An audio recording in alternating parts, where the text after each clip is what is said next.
Welcome back muli mga kaibigan sa bagong muling mga balita na ating mapapakinggan at mapapanood dito sa channel ng Bayan, ang Bayang Pinas. Dito, ating matutunghayan ang mga bagay na nangyayari sa ating bansa, partikular na umano sa loob na mismo ng gobyerno at lalong-lalo na dito sa kasalukuyang administrasyon. Ngunit bago ang lahat, kung bago ka pa lamang sa ating channel ay siguraduhin mong ikaw ay mag-subscribe, pindutin ang notification bell at syempre piliin na rin ang all upang lagi kang maging updated sa mga balitang bago, totoo at walang bias. Syempre mga kaibigan at kung mga ating mga solid viewers naman dyan ay maraming salamat naman po sa inyong walang sawang pagsuporta. At huwag din pong kalimutang magpakita ng suporta sa ating channel sa pamamagitan ng pag-like at pag-share sa ating mga videos. At syempre mga kaibigan, kung meron ka naman pong hinaing at opinyon, ang ating comment section ay bukas para sa inyong mga opinyon at mga hinaing at kung ano po ang nais nyong sabihin sa ating mga gobyerno upang mabasa na nito. Heto na nga mga kaibigan, atin nang panoorin at pakinggan ang balitang ito.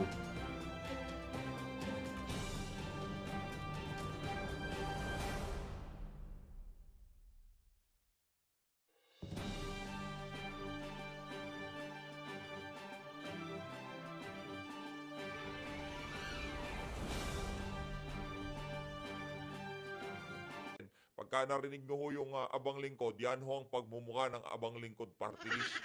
Yaang si Kareps Paduano, huwag nyong iboto yan, pero wish ho yan sa sambayan ng Pilipino. Iboto nyo yan si Pastor Apollo Kibuloy. Yang susunod ho dyan, yan ang iboto nyo. Kasama ho yan. At Congressman Rodante Marcoleta, yung susunod dyan, yan. Yan, iboto nyo rin ho yan. Senator Bato de la Rosa. Motion. Duly seconded. Any objection? Hearing none, the said motion is now approved. My second motion, Mr. Chairman, is for the legal department of this House to study if ever there is.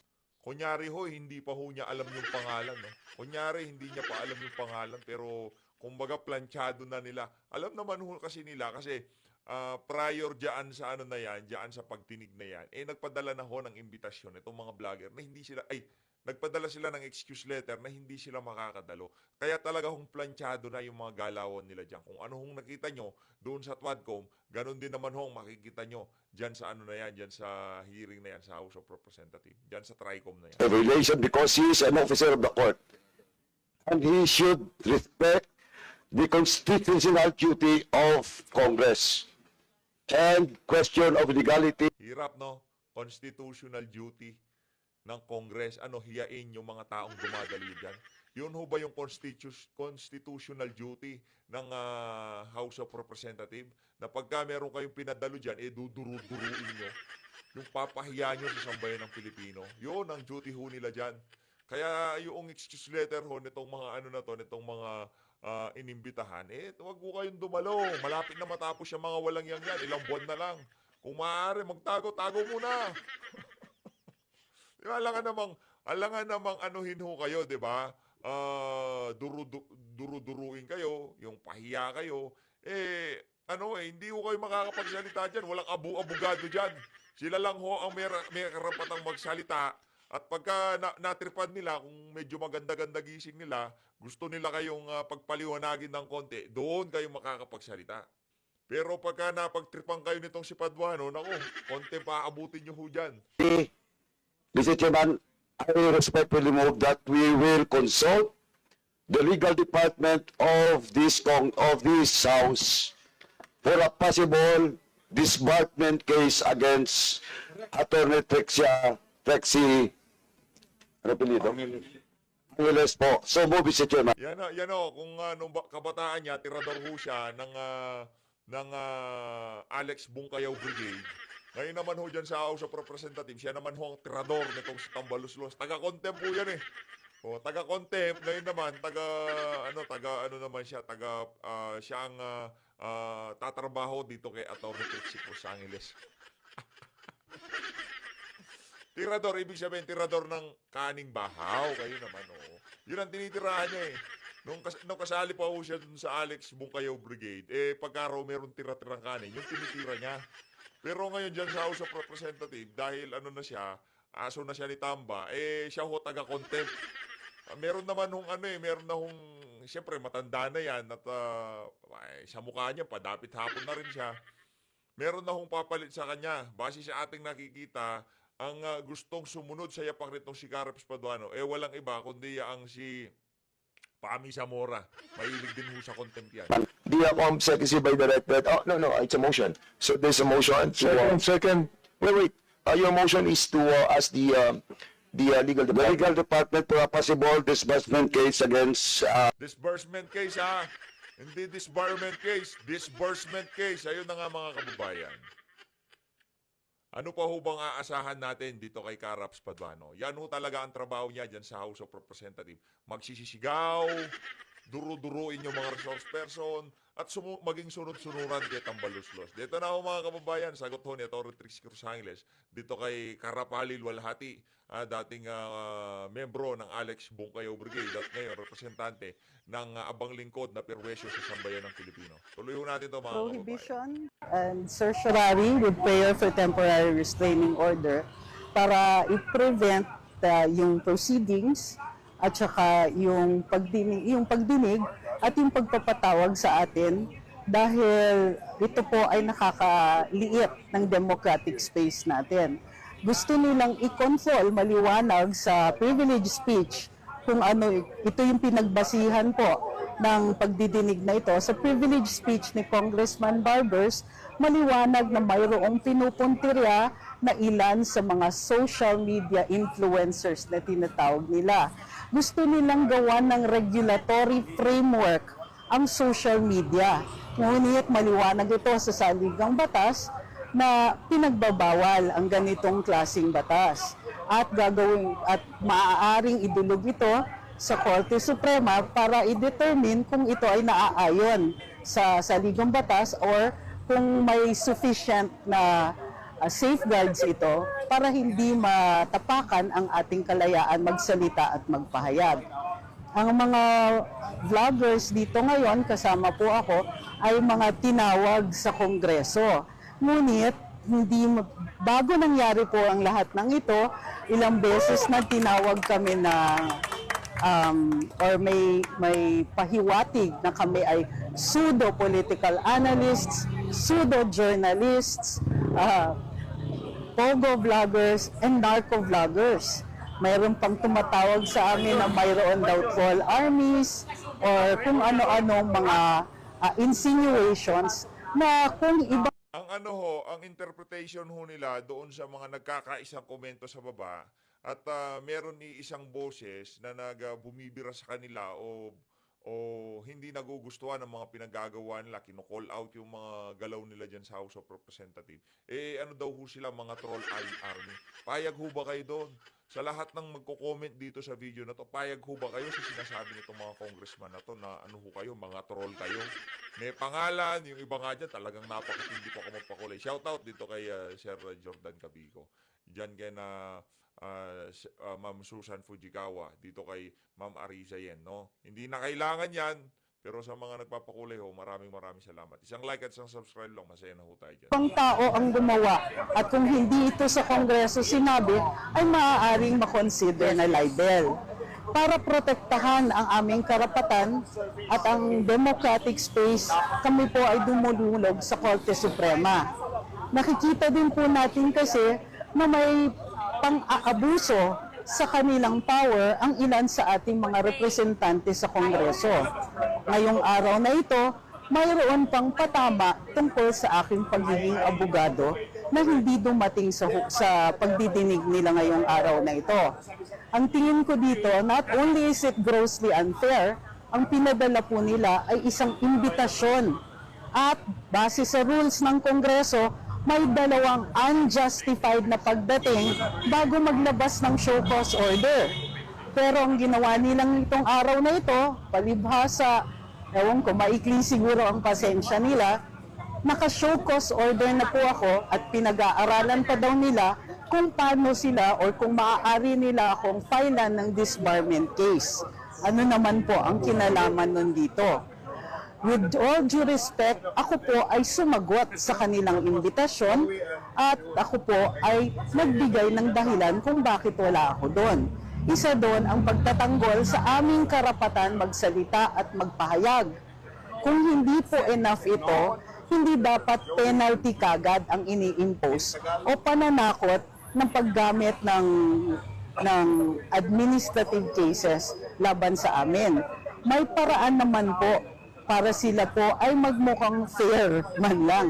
Sa ngayon, ang nakikita namin, dahil sa ikli ng pasensya, dahil sa binibigay nilang space para sa kanilang galit at personal na feelings, paano po kami mag-a-attend dyan despite all their claims na hindi naman ito pag-attack o hindi naman daw kami papagalitan doon sa kanilang bahay. Ika nga nila. It's going to be very, very difficult considering kung paano nila tinatrato kami despite the fact na maayos naman po kami nagsalita at nagsabi na ito po, hindi po kami maaaring pumunta dyan dahil hindi kami naniniwala na ito ay ayon sa mga sa doktrina na nasa Korte Suprema. Ayun na nga mga kababayan, yun ang naging sagot nitong si Attorney Trixie Cruz Angeles dito kay Karapali Luwalhati. No? Ngayon naman ho mga kababayan, siyempre, ito malupit ito si Kapitan Dadoy nga. Oh, subukan yung mag-contempt dyan sa ano na yan, dyan sa TRICOM na yan, may kalalagyan kayo sa FGF. Ito mga kababayan, pakinggan natin, update tayo siyempre, makibalita ho tayo dito kay Kap Dado kung sa susunod ba, papatawag na rin siya. Kapag pinatawag ka ha, masarap kumain ng lechong crocodile. Ubusin mo na sila. Ito game. Hindi na pwede sa magde-date pa ako ng Valentine's baka sa anibersaryo na lang ng People Power. Doon na lang maglabasa na lang kayo sa wala nag-iisip din tong kabila no? Marami na nga nabayaran doon sa grupo namin. Sino pa ba yung commander na natitira dito? doon sa FJF, hello, meron pa ba akong commander na naiiwan? wala na commander naubos na. Ay, nako.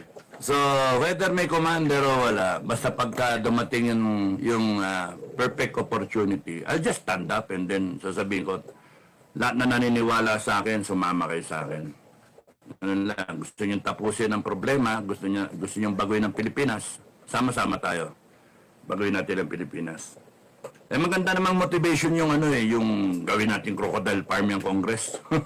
Magsama na lang yung Senado sa Congress doon sa Bonifacio, doon sa building na mahal-mahal ng pinagagawa doon. Walang bilyon. Ano ba yun? Hanip kayo, bilyon ng paggawa ninyo. Hanip mga tao talaga ito. Kala nyo kung gumastos kayo, pera nyo No? Correct. Grabe. When that money could have been spent to create more jobs. Para Nag-post ako sa Facebook sabi ko, kayong mga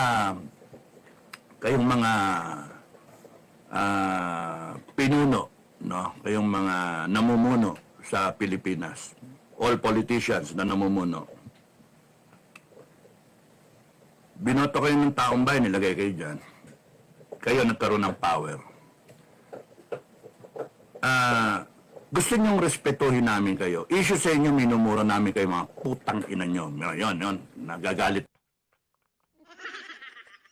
Oy, abante para sa iyo yung isa na yun at para dito kay Dan Fernandez. Para sa inyo lahat yan. Lahat ng congressman dyan sa House of Representatives. Maliban na lamang doon sa natin doon sa mga iniidolo nating congressman dyan. Di natin mumurahin yung mga yan. Diba? Kayo, nasasaktan kayo, minumura kayo. PI kayo, manggago kayo, mga walang niya, mga bobo. Diba? Mga kurap. Nasasaktan kayo. Hindi kayo pupukulan ng mga mamamayang Pilipino ng mga ganong mura kung ginagawa niyo yung trabaho niyo. Kasi ang sasabihin ng tao, thank you. Pagka ginagawa niyo yung trabaho ninyo. Hindi, ginagawa niyo, ninanakawan niyo kami Abusado kayo Kukontempt pa kayo. Yes or no, yung ganun ba? Kukontempt kayo. Ang yapang ng dating nyo. Tapos ibabalik na sa amin. Mag-hire kayo ng troll farm. bibirahin nyo kami ngayon yung magmumukhang mga walang kwenta, mga bobo, mga walang alam, mga mayayabang. Kami lilitaw na may kasalanan. At gagamitin nyo pa yung batas laban sa amin. Grabe ang abuso nyo. Sobra. Grabe, grabe. Sobra na. Kaya nga, iikot talaga ang gulong. Iikot talaga yan. It is inevitable. Iikot ang gulong. No? And I wish I'm there pag-ikot ng gulong. I wish I am right there in front pag-ikot ng gulong. Or ako yung may hawak ng kariton. Ako yung nagmamando. Kasi I will make sure na lahat kayo mapaparusahan. Kung hindi pwede ang death penalty, no? Ayoko nga eh. Maganda may death penalty. Pero kung titignan ninyo, patayin mong ganyan, tapos wala na. Ang gusto ko talaga, habang buhay na paghirapan ng mga yan, mga kurap na yan, mga plunderer na yan, habang buhay sila maghirap. Dapat pagka kung sakaling dumating man yung punto na yon na talagang dapat walang bitay, dapat wala ring clemency. Di ba? Kasi baka dapat nakalagay itong lahat ng set ng politiko na trinabaho dito sa partikular na pagkakataon na to, partikular na panahon na to, kahit kailan walang pwedeng presidente o kung sino man ang makakapagpalaya sa kanila. Yan, payag tayo doon. Pero kung papalayain din, pagkalipas ng mga 10 taon, 5 taon, tapusin na natin, no? Baka dumami pa yan, kapdado, no? Mahirap na. Yung mga yan, mga walang yayan, Isipin mo kung ngayon kahit 20 taon sila maghirap, araw-araw nang gagawin ng langit na buhay na ngayon. Iyak yan iiyak yan. Imagine yung sakit, no? Yung, naku, itago ko man kayo, tago ko kayo, lagay ko kayo, kahit na nandun kayo sa Bilibid, okay, lagay ko kayo sa isang isla. You make life for you so miserable that you will call all the saints. Lahat na santo, tatawagin nyo.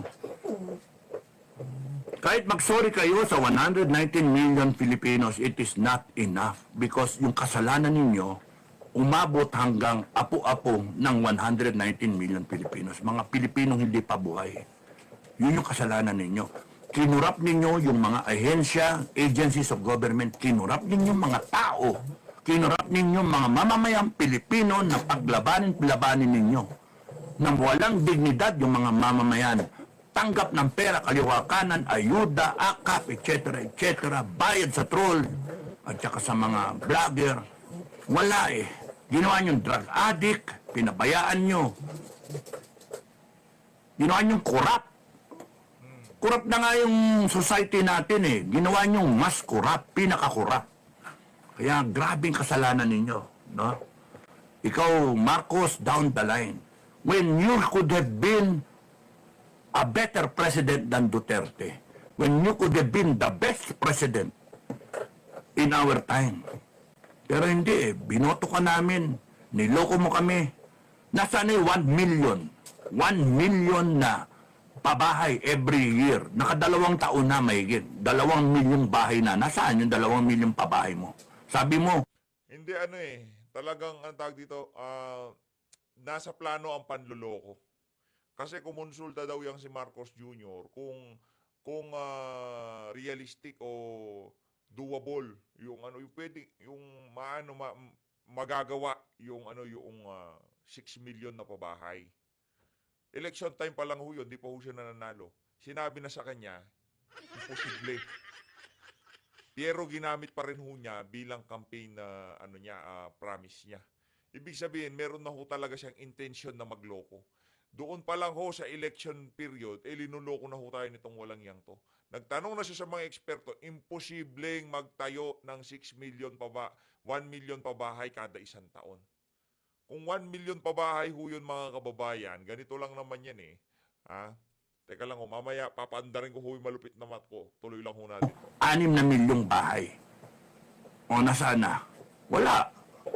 Ikaw ang fake news. Dapat ikaw ang patawag. Sinabi mo na walang pumasok na PNP doon sa KOJC, walang baril. Paano yung mga walang baril? panay mga ano lang, riot control lang, sinungaling, fake news. Dapat si Marcos ay ipatawag dyan. Yung tinapos ng flood control, pinagmamalaki mo. O dapat ikaw ang imbestigahan. Kasi panay palpak, binaha pa rin ang mga kapwa Pilipino. O, yun ha. Meron hong 365 na araw ang isang taon.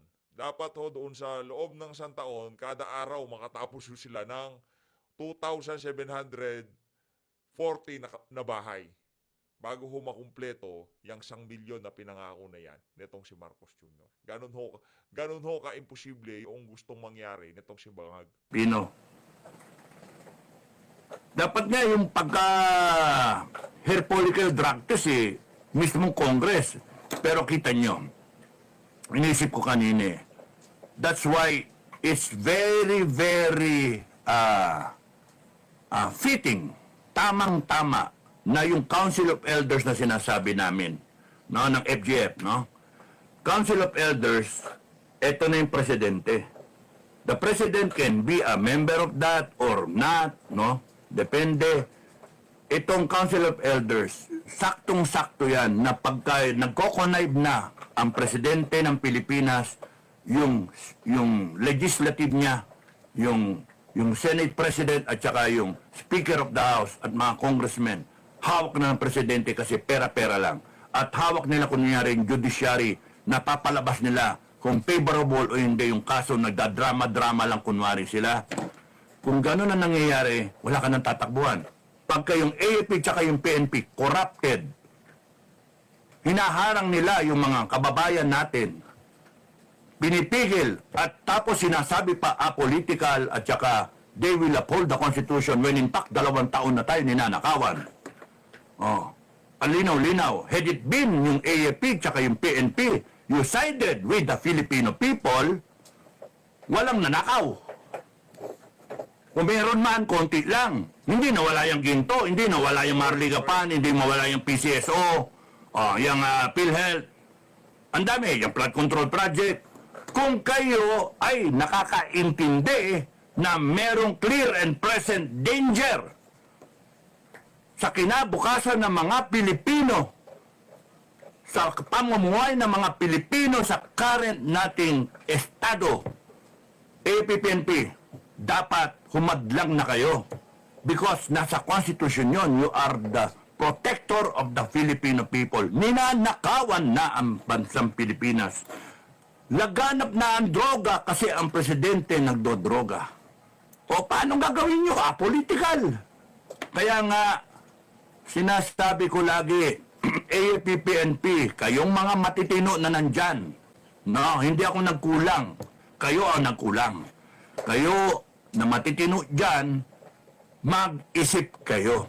Because when the time comes when the Filipino people stand up, united, and then they want this administration to go down para palitan, the people will speak. Ay, anong gagawin nyo? Okay, wala. Na kailangan kayo, marunong kayo magdesisyon. May kwayo nyo, okay lang. Bahala kayo sa buhay nyo. Hindi naman ako active. Kayo yung active. Ngayon, ang taong bayan ang nagpapasweldo sa inyo. Nakalagay sa konstitusyon, you protect the Filipino people. Ang wag nyong papabutin na yung taong bayan pikang-pika sa inyo. APP-PNP. Kasi pwede kayong isara ng taong bayan. Palitan kayo ng bago. Kukunin na lang yung matitino na ilan-ilan at siyang ilalagay ng mga kababayan natin bilang bagong armed forces at bagong police force. Pagka umabot sa ganun, ako, kawawa yung kayo, mawala kayong trabaho. O, di ba? Dahil sa sunod-sunod kayo ng mali. Alam niyo ng mali, ginagawa niyo pang mali. Saan kayo nakakita? Police pa mismo ng babambo. O, police mismo ng titirgas. Saan ka nakakita ng gano'n? Ng pepper spray. Paano yung mga religyoso yung tao sa KOJC? Saan ka nakakita? Naguhukay kayo. Ano nahanap nyo? Heartbeat. Saan ka nakakita? Si Grijaldo, Kernel. Tanggalan nyo na sweldo. Kinulong nyo na. hindi pa kayo nakontento, pumayag pa kayo tanggalin ng sweldo. Anong klase kayong mga human beings? Anong klase kayong mga pulis? Anong klase kayo? Wala na eh. Wala na ho talaga eh. Kumbaga, yung mga kapulisan at kasundaluhan natin, di ho natin alam kung binenta na nila yung kaluluwa nila dito kay Marcos Jr. at kay Tambalusos. Wala na ho tayong maaasahan. Dapat nga dyan, Yung mga mama dapat nga ho niyan dito sa mga kaganapan na to, dyan sa House of Representatives kahapon, dyan sa mga vlogger, nagsasalita na ang AFP. Dapat medyo maano na sila gumigit na Kasi malaking kaguluhan ho ito. Kasi kami, isama ko na sarili ko siguro. Pwede na siguro ako sumama dito sa mga vlogger na nagsasalita. Ano lang naman ho kami, kumbaga, kung maraming nanonood sa amin, kung maraming nakikinig sa mga sinasabi namin, siguro, yun din ho ang damdamin at saloobin ng mga nagpa-follow sa mga ginagawa namin. Imbis na patawag, ipitin, pahirapan, contempt, ikulong, o kung ano pa man yan, pakinggan nyo na lang ho siguro. Hindi na yung mga nagsasalita, yung mga nagkokomento na lang dyan sa baba. Tingnan nyo ho, pag-aralan nyo, napakarami yung staff dyan. Makikita nyo kung ano yan, kung troll yan o kung ano pa man. No? Yung mga troll, hindi nagpapakulay yan. Daming nagpapakulay dyan sa baba di ba? Kung troll ho yan, hindi naman mag-aaksaya ng... Yun ang kumikita ho sila, sila binabayaran. Sila ho ang binibigyan. Pero yung mga nanonood ho sa atin, hindi naman sa okay lang ho, isang like at isang subscribe, okay na sa atin yan. No? Kumbaga sinasabi natin dito, kasi sinasabi nila mga troll daw ho yung mga nanonood sa atin, mga hindi organic, kasi yung mga bot lang, hindi ho nila alam ang kanilang mga sinasabi. Hindi ho nila alam ang kanilang sinasabi. Subukan nyo mag-upload, panoorin nyo ng paulit-ulit, 100 beses, tingnan natin kung ilang views ang mariregister dyan. Hindi naman ho ganun gumagana yun. Kumbaga yung device na ginamit mo, nakaregister na yan o yung IP address na ginagamit mo, pagka nanood ka ng video, kahit 100 milyong beses mo papanoorin yan, mareregister lang yan 2 o 3. That's it. Hindi ho yan naaabot ng milyon. At doon sa sinasabi nilang mga mga hindi organic na na nagko-comment. Na rin ho yan. Meron din hong kasangkapan ang mga social media platform para i-combat yung mga ganyang klaseng attacks nga ang tawag diyan 'Di ba? Meron ho silang mga dito sa sinasabi ko dito sa dito sa YouTube. Pero sa Facebook, talagang napakatalamak ko ng diyan ng mga troll farm kasi walang pangalan o kung ano pa man yung ginagawa, ano yung kanilang mga profile picture, walang laman yung mga profile nila. Ganun ho, ang dali. Talagang napakatalamak. Pero dito mahirap ho kasi kumbaga yung paggawa ng account dito, hindi naman ho kagaya sa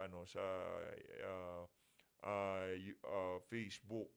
Dito kasi pagka gumawa ka, ginamit mo yung isang device, talagang madidetect yan. Tapos pagka susunod mong gagamitin, hindi ka na makakagawa. Kailangan bumili ng bagong SIM card. Kailangan mong bagong email address. Doon ho, napakadali lang ho. Ang daling ikutan ng mga safeguards ng Facebook, kaya napakarami hong trolls doon. Dito madalang lang ho. Yung mga trolls doon na nagpupunta dito, hindi naman ho sila makapalag sa social media, sa comment section. Pagka kumanaho sila dyan, pagtutulong-tulungan ho sila ng mga kababayan nating OFW. Yan pa ang mga OFW natin, maiinit ang ulo niyan. Di mo naman pwedeng sabihan na si Tatay Digong, ganito, ganyan. Ika nga, babanatan ko ho kayo ng mga yan. Yung mga trolls, lagi ho nang tinatarget itong si Tatay Dig. Yun. Tsaka yung mga moderator natin, huwag naman ho kayo masyadong mga mainitin, no? Yung mga moderator natin, pagka nagkamali ka, doon sa basurahan ng bagsak mo, hindi na makikita mga relax lang kayo, hayaan nyo lang sila, wala namang bilang yung mga yan. Mamayang Pilipino rin naman kayo. Anong klase? Wala pinayagan ninyo ang inyong mga sarili na sumunod sa mga order na walang kakwenta-kwenta, na mga illegal na order. Nalabag sa konstitusyon. No one, life, liberty, and property. Are you depriving yung family ni Grijaldo? Yes. You are violating the Constitution. Was there due process? Di ba? Wala. You are violating the Constitution. Imagine, kaliwa, kanan, up, down, front, back. Panay violation ng Constitution itong administrasyon na to. And there you are, AAP and PNP. You are conspiring. You are countenancing. You are, ano ba tawag doon? Aiding the commission of the crime. Imagine, kayo ang naging mersenaryo ng mga hinayupak na yan. Ay, nako. Ang dami naming naisip, di ko nga pwedeng sabihin sa inyo, pero ang nakikita ko dyan, dadating talaga yung araw na mababaliktad talaga ang mundo. Eh, kita nyo, hindi in-expect ng Congress na tutuyuin kayo ng mga vlogger. Kala nyo, takot na takot. Nanginginig na ganyan yung mga vlogger. Mga babae. Ibang klase mga babae, no? Matatapang yung mga babae, no? Ang tataray eh. Oh, taray. Magaling. Oh, si ano pa, Kiambao, di ba? Ay, naku. Ay, nako. Buti mga pinagsama-sama, matatalino na. Panay mga matataray ba? Correct. Yang si Ma'am Crescent, matalino, mataray. Mataray yung dating, di ba? Pero matatalino ho yung mga yan.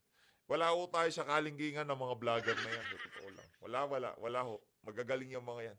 Yung alam ho natin, alam natin yung kung pwede natin tawagin galing natin, wala hong kwenta kung ikukumpara dyan sa mga vlogger na pinatawag na yan. No? Kaya naman mag-subscribe na ho kayo lalo na kay Ma'am Jo. Ay, nako. Dapat ang armed forces natin, panay babae na lang, ano? ay. Kaya ang armed forces natin. Nakakaloko. Yan, kita nyo, problemado kayo ngayon. Because the vloggers are uniting. Because ang feeling nila, kung sila natakot, Wala na. panalo na ang Kongreso, panalo ang administrasyon. Kaya hindi ho tayo pwedeng tumigil, lalo na diversionary tactics ho yan. Bukas, mamaya, sa mga susunod na video natin, balik na ho tayo doon sa issue. Tapos na ho to eh. Siguro sundutan na lang natin, pero i-focus na ho natin yung issue. Balik na ho tayo sa topic natin. Yung kulang-kulang na BICAM report. Di ho talaga natin titigilan yun. Kasi doon ho sila talagang, kumbaga, nakuha ho nating solido yung ano na yun, yung sapak na yun sa kanila. Talagang inindaho nila yung isa na yon. Nagpapanik sila, nagtatakbuhan ho sila dyan sa House of Representatives doon sa issue na. Kaya, patakan ho natin ng kalamansi doon sa talagang issue na kung saan talagang nasasaktan ho sila. Kumbaga, yun ho yung kalkalin natin. Doon ho sila nasasaktan eh. Ito yun ang pag-usapan natin. Yung kulang-kulang na BICAM, yung falsipikadong budget, 2025 budget, na kung saan napakaraming linabag na batas para maisakatuparan yung walang yang budget na yan. Hindi ho yan pro-politician ho yung budget na yan. Hindi ho kapakanan ng mga mahihirap nating kababayan ang pinoprotektahan o ang iniisip, ang kapakanan ng mga kababayan nating mahihirap ang dyan sa budget na yan. Bagkos yung ayudang ipamimigay nila at yung pagnanakaw naman ho ng ibang mga politiko, yun ang nasa isip nila. Yung kontrata na makukuha ng pamilya, kaibigan o kung sino mang malapit dito sa mga walang yang crocodile na to na pwedeng kumuha doon sa mga proyektong ibibigay ni Tambaluslos yan sa 2025 budget na yan. Huwag ho natin tantanan. Dahil pagka tinantanan natin yan, na-distract tayo, nagpunta tayo doon sa iba't ibang mga issue. Ito naman kasi dapat naman ho talaga natin talakayin yan. Ang sinasabi ho natin dito, kailangan natin bumalik lagi doon sa kung ano nga ba ang nararapat. Ito dapat pag-usapan yan. Pero okay, tapos na tayo dyan. Balik na tayo doon sa kulang-kulang na BICAM report. Tapos na pwedeng mangyari kahit kanino man na nagbablogger, no? Nagbablog, kahit kanino pwedeng mangyari, pwedeng takutin. Sasampulan sana nila eh. Kaya kita nyo, pagka lumabang ka, nagbabackfire. So kitang-kita ninyo na mga kababayan, when you stand united, you're strong. Doon sila takot. Because yung we, the sovereign Filipino people, doon sila takot. That's why they keep on dividing you. They have to maintain troll farm para wasakin. Wasakin, na kailangan maglagay sila ng pera lagi para wasakin yung unification ng taong bayan. When you are divided, you're not the sovereign people. You are just an individual person. Pero united, we, the sovereign Filipino people, you have the highest na credibility, image, power. The highest. Second only to God. No? That's the power of the Filipino, of any people for that matter, any part of the world. The power of the people. So, pagka yan nagkaisa, wala yang presidente, wala yang Congress, wala yang Senate, wala yan, yung Supreme Court. The highest form of court is the People's Court. Kasi yung power ng Supreme Court, galing lang sa Filipino people. Yung power ng presidente, executive branch, at saka yung legislative, galing sa taong bayan.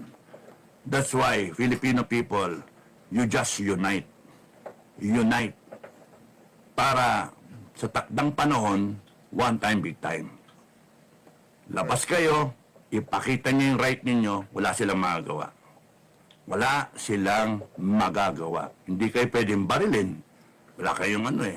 It becomes an international issue. Naratrating kayo? Hindi pwede eh. At pwede Correct, tama naman ho yun. Malaking issue yun. Ayun na nga mga kababayan, sangayon ho tayo doon sa sinasabi na to ni nitong si